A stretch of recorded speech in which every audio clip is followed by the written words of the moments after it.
Não sei se você também tem essa sensação, mas parece que já estamos acostumados em ver o sofrimento.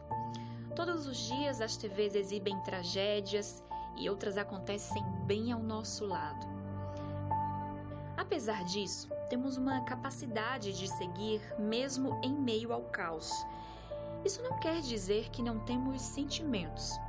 Talvez seja até um instinto de sobrevivência. Mesmo assim, às vezes nos perguntamos: por que Deus permite as tragédias e o sofrimento?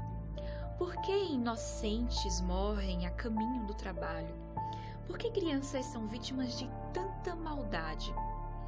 E por que, quando pensamos que as coisas vão melhorar, de repente um vírus se espalha pelo mundo, matando milhões de pessoas? Talvez assim como eu, você não esteja mais aguentando ver os jornais. E até os psicólogos recomendam que nesse período tão difícil a gente veja notícias no máximo uma vez por dia.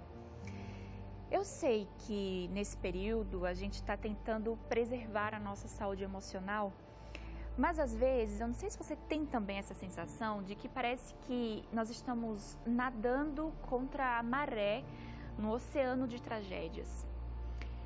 E a gente chega a se perguntar, se temos um Deus que sabe dar coisas boas aos seus filhos, se temos um Deus que tem pensamentos de paz a nosso respeito e não de mal, por que nós sofremos tanto? Mas olha, se essa também é a sua dúvida, eu te convido a ficar aqui no programa, não está escrito. Vamos ver o que a Bíblia apresenta sobre o sofrimento. Eis que vem dias, diz o Senhor Jeová, em que enviarei fome sobre a terra, não fome de pão, nem sede de água, mas de ouvir a palavra do Senhor. Jesus respondeu, está escrito, nem só de pão viverá o homem, mas de toda palavra que sai da boca de Deus. Está escrito, apresentado por Joel Flores. Por que sofremos? É a pergunta que todos nós fizemos muitas vezes. Quando o sofrimento chega à nossa vida, nos quebra, porque somos frágeis. O sofrimento vem de forma inevitável, inesperado, inexplicável e intransferível, porque cada um carrega sua própria dor. E aí que surgem questões em nossa mente. Onde está Deus? Ou outra pergunta pode ser, o que eu fiz de errado na minha vida para merecer isso? Porque relacionamos sempre o sofrimento como um castigo divino. Muitos têm a ideia de um Deus que está vendo quem se porta mal na vida para puni-lo. E esquecem aquilo que Jesus diz no livro de João, capítulo 16, verso 33. Ali diz, estas coisas vos tenho falado para que em mim tenhais paz. Olha a sua promessa de Deus. No mundo passais por aflições, mas tende bom ânimo. Eu venci o mundo. Neste mundo você vai sofrer, vai ter aflições. Mas estas coisas vos tenho dito para que tenhais paz em mim. Essa é a promessa de Jesus. Aqueles que proclamam um evangelho assim, venha Jesus e todo sofrimento acabará, o mal não vai tocar a sua vida, é um falso evangelho. Jesus não diz que o mal não nos atingirá. Ele nos prometeu paz no meio da tempestade. Ele nos prometeu conforto no meio da dor, companhia no meio das trevas da vida. Então, a promessa de Deus não é a ausência de sofrimento. Sua promessa é a sua presença constante em nossa vida. Muitos tomam o sofrimento como argumento para negar a existência de Deus. Se Deus existe, por que crianças nascem com defeitos? Por que inocentes são estuprados? Muitos buscam respostas no lugar errado. Ao invés de irem à Bíblia, vão para a filosofia. Você sabe que no século IV a.C., um filósofo grego chamado Epicúrio questionou o amor de Deus. Apresentou sua hipótese de que Deus não pode ser amor e ao mesmo tempo ter poder. Porque se Deus é amor, por que não acaba com o sofrimento? É isso o pensamento de milhares de pessoas hoje. O sofrimento é o terreno mais sensível, porque todos nós o enfrentamos. Sabe, umas pessoas têm dor física, outros têm um sofrimento emocional, outros têm um vazio espiritual. Muitos expressam seu sofrimento com dureza, outros tentam escondê-lo por trás de um sorriso. Mas o sofrimento nos une a todos. O crente sofre, o descrente sofre, o rico sofre, o pobre sofre, o cristão sofre, o ateu sofre, aquele que tem dinheiro sofre, porque não importa o dinheiro, a posição, o credo que você tenha, neste mundo vamos sofrer. O livro de Jó, capítulo 14, verso 1, diz assim: o homem nascido da mulher, com poucos dias e cansado das angústias. Olha só como descreve nossa realidade. Todos nós temos poucos dias e todos os dias temos angústias. Sabe que o pecado quebrou a harmonia com Deus, nos afastou de Deus e nos colocou no terreno da morte, da miséria, do sofrimento. E a imagem de Deus no ser humano foi distorcida. O homem tornou-se violento, imoral. Seus gostos e preferências foram degradando-se e, como consequência, aumentou o sofrimento. Em consequência de suas próprias escolhas, de seu mau caráter. E o ser humano separado de Deus, você não sabe o que é capaz de fazer. No entanto, existe um sofrimento sem causa, onde você faz tudo certo.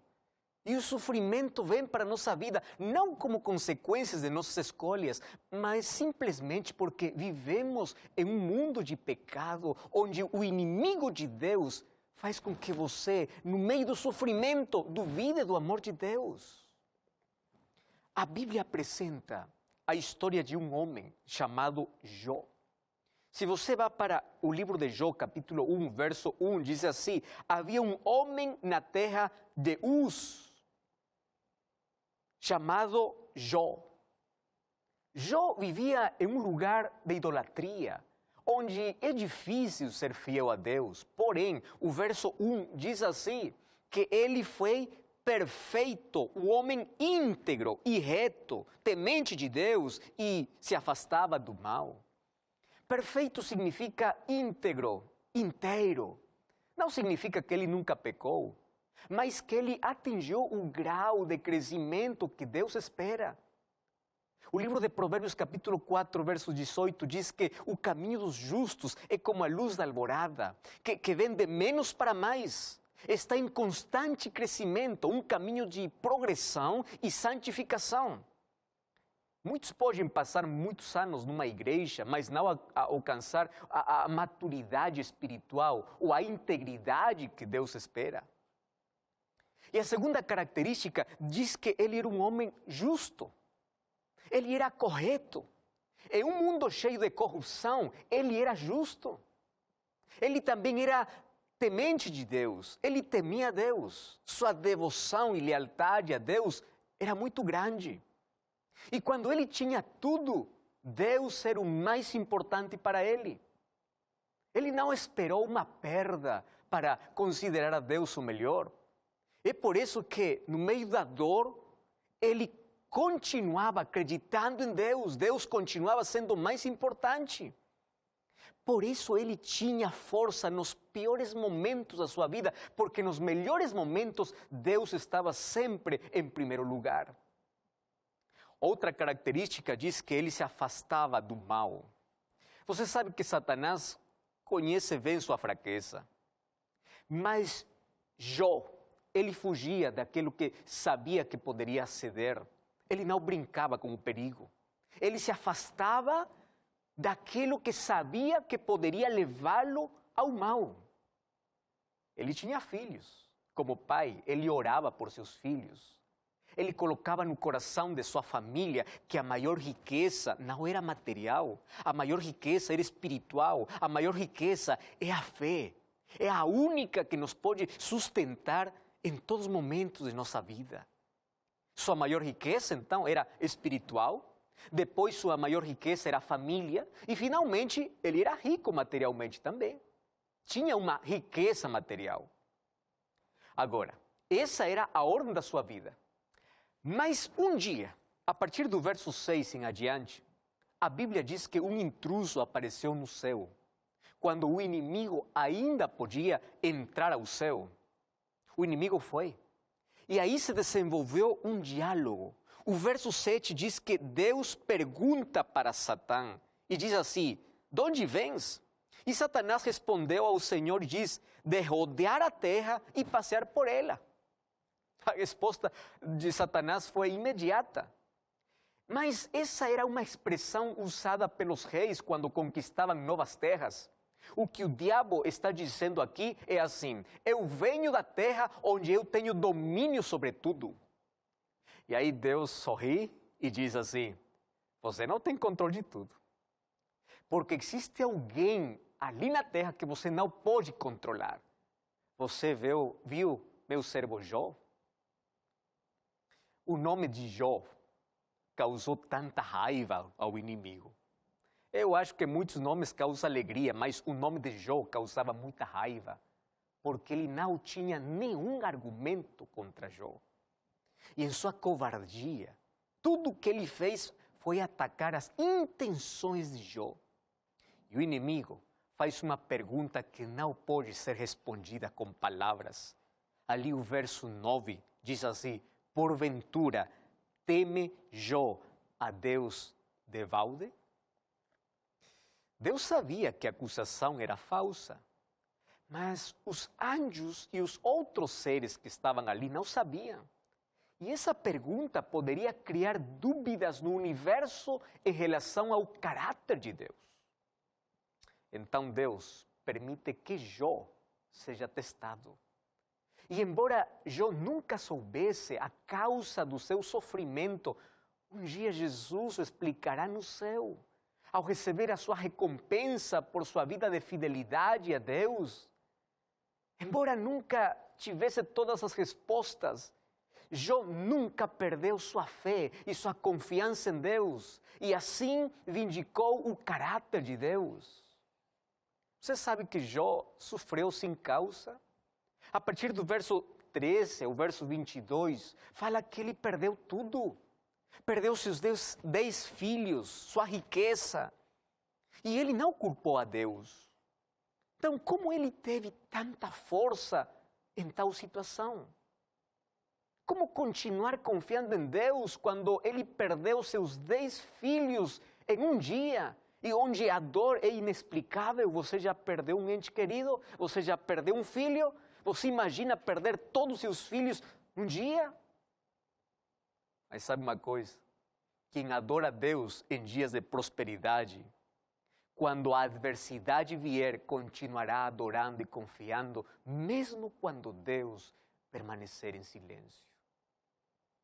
Um dia Paulo, o grande apóstolo dos gentios, foi pedir a Deus que tirasse um espinho da sua carne, que era um problema que lhe causava muito sofrimento. E Deus lhe diz, não, que aquele espinho da sua carne iria lembrá-lo de que ele é fraco, que precisa da força de Deus. E isso ajudaria a Paulo a depender de Deus. E Paulo não deu as costas para Deus. Ainda quando suas costas estavam sangrando, ele continuava adorando ali na prisão, ali no meio do sofrimento. No livro de 2 Coríntios capítulo 11, 24 e 31, fala do sofrimento que ele passou, mas ele continuava sendo fiel a Deus. Então, como ele poderia suportar tudo e continuar com a mesma devoção a Deus? Sabe o que fala o apóstolo Paulo?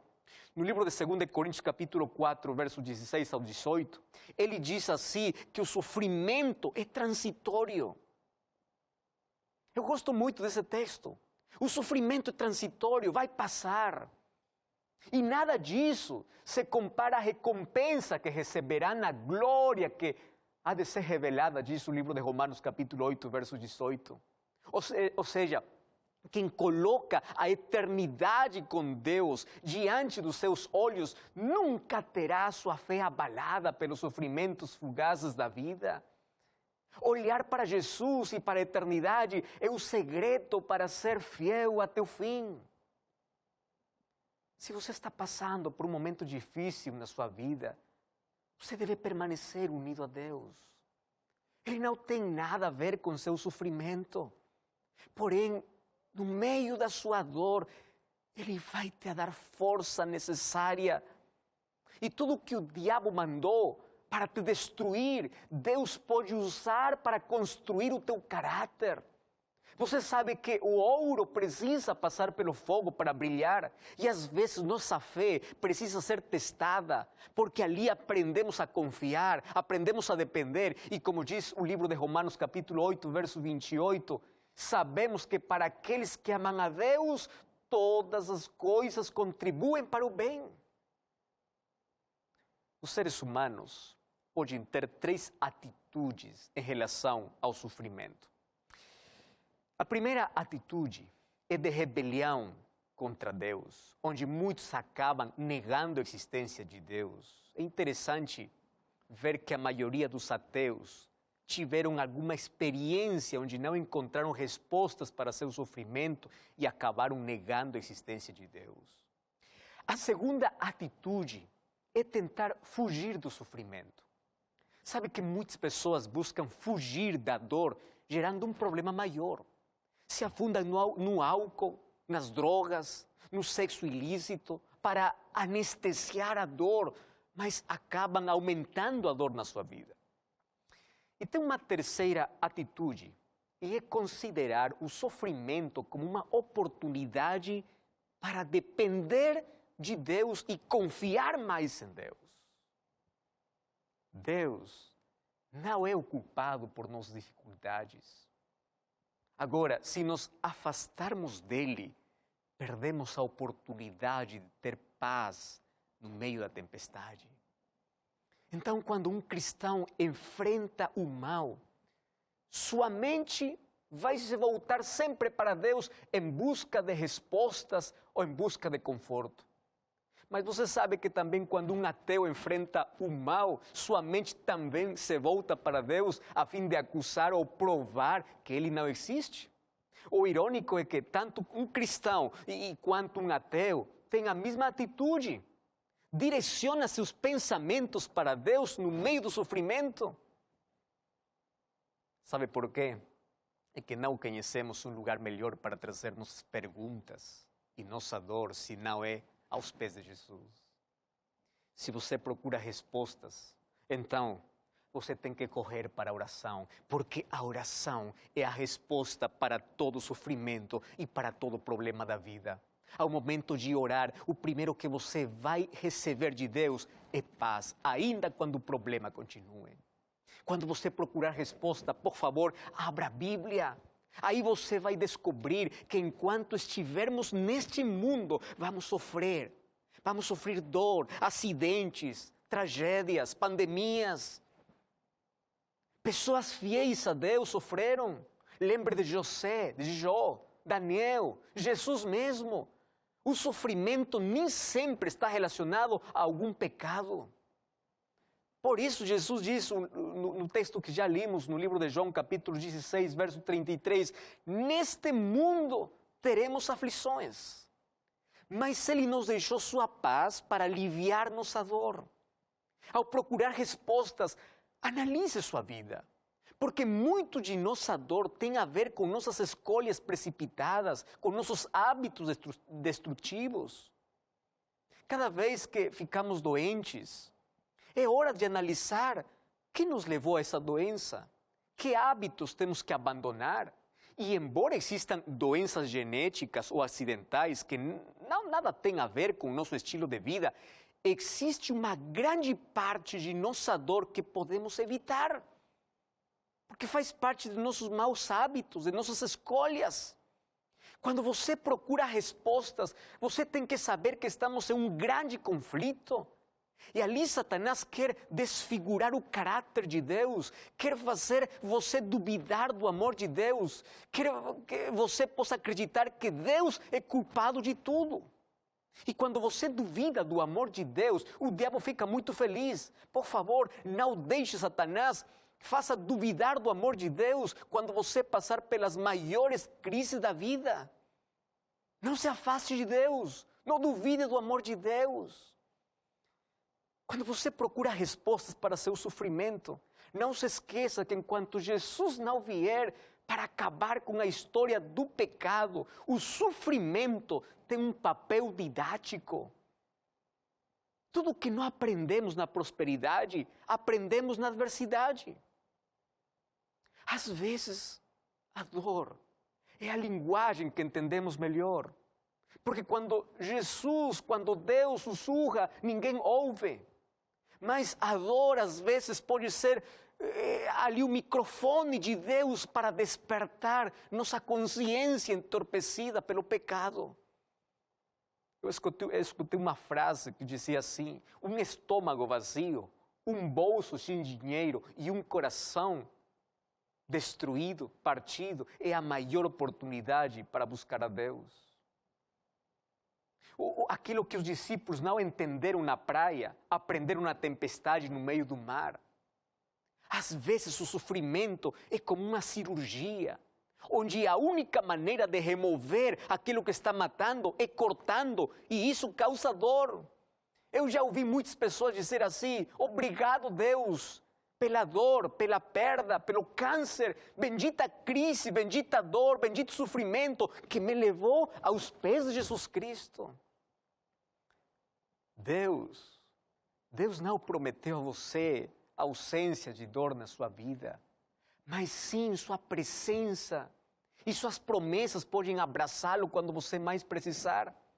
Porque as promessas de Deus são como as estrelas da noite. Quanto mais escura é a noite, mais brilhantes são as estrelas. Quanto mais forte é a sua dor, as promessas de Deus podem trazer maior conforto. Lembra da promessa de Isaías capítulo 41, verso 10. Não tenhas medo, eu estou contigo. O livro de Salmos capítulo 46, verso 1 diz: Deus é o nosso refúgio, é nossa fortaleza, é o nosso socorro no meio das tribulações. O livro de Salmos, capítulo 23, verso 4, diz: quando eu passar pelo vale de sombra e morte, não terei medo, porque tu estás comigo. Neste mundo você vai sofrer, mas você tem um refúgio para onde ir. Lá você vai encontrar paz, conforto, esperança. E eu gosto muito do livro de Salmos, capítulo 34, o verso 18, diz: perto está o Senhor de aqueles que têm o coração partido. Deus entende sua dor, porque Jesus passou pela dor da traição, da injustiça, da angústia. Ele sofreu como ninguém jamais sofreu. Por isso Jesus diz no livro de João, capítulo 14, verso 1, não se turbe o vosso coração, eu voltarei. A sua vinda porá fim à nossa triste história de pecado, mas enquanto Ele não vem, não se desespere, confie. Quando as trevas são intensas, confie. Quando você não tem as respostas para todas as suas perguntas, confie. Quando você não sentir a presença de Deus, confie nas promessas de Deus. Não confie nos seus sentimentos, acredite nas promessas de Deus. Quando você conhece o amor de Deus, não precisa de todas as respostas. Você só precisa de fé para continuar. Um dia sua fidelidade será recompensada. E você perceberá que o sofrimento foi temporário. E não foi nada comparado à eternidade de felicidade que você terá. O sofrimento não terá a última palavra. O câncer não terá a última palavra. A morte não terá a última palavra. A última página da história é gloriosa para aquele que confia em Deus.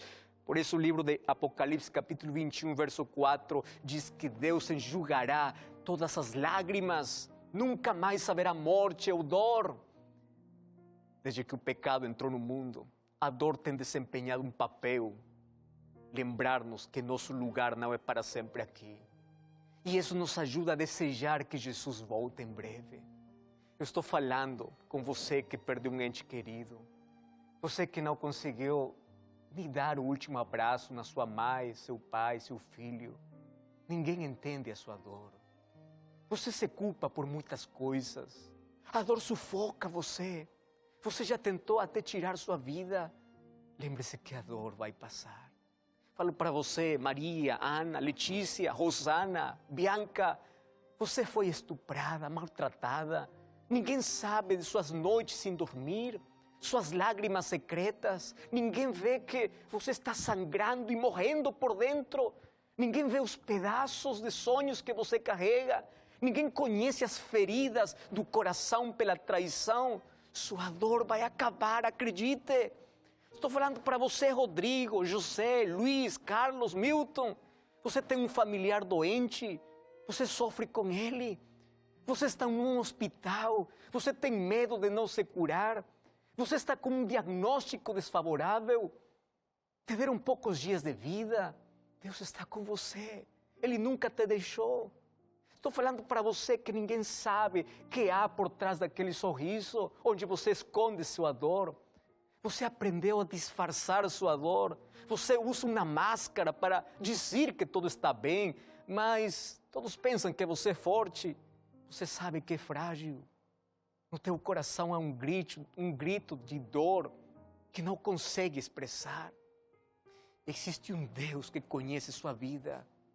Ele sabe das vezes que você tentou tirar a sua própria vida, não porque queria se matar, mas porque queria arrancar a dor que você não pôde suportar. E Deus quer juntar hoje os pedaços da sua vida destruída pela dor. E Ele quer construir pela fé, pela esperança. Ele quer transformar suas ruínas na maior obra de transformação. Lembre que o último capítulo da história ainda não chegou. A noite do sofrimento é escura e quanto mais escura é, mais perto está do amanhecer eterno. Um dia Jesus voltará e dirá: filho, vamos para casa. A dor acabou, você nunca mais vai ter motivos para chorar. Mas, entanto, seja fiel. Continue confiando em Deus, porque sua recompensa é maior de tudo que você pode sofrer aqui. Não desista. Jesus te diz: eu vou te acompanhar. No meio de teu sofrimento, eu vou te dar forças. Eu vou te carregar nos meus braços, mas continua confiando. Você quer repassar essas promessas? Você quer estudar a Bíblia? Eu ofereço um curso bíblico para que você continue confiando em Deus, para que você continue acrescentando sua fé.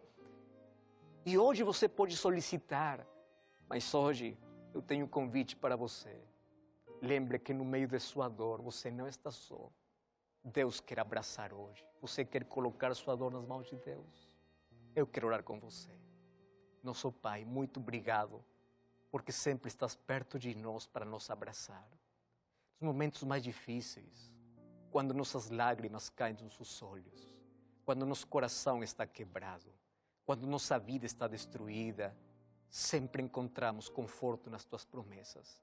Por favor, nos abraças hoje. Alivia a nossa dor, em nome de Jesus. Amém. Que Deus te abençoe. Busca uma igreja adventista do sétimo dia. E lembre, está escrito: não só de pão viverá o homem, mas de toda palavra que procede da boca de Deus. Até a próxima.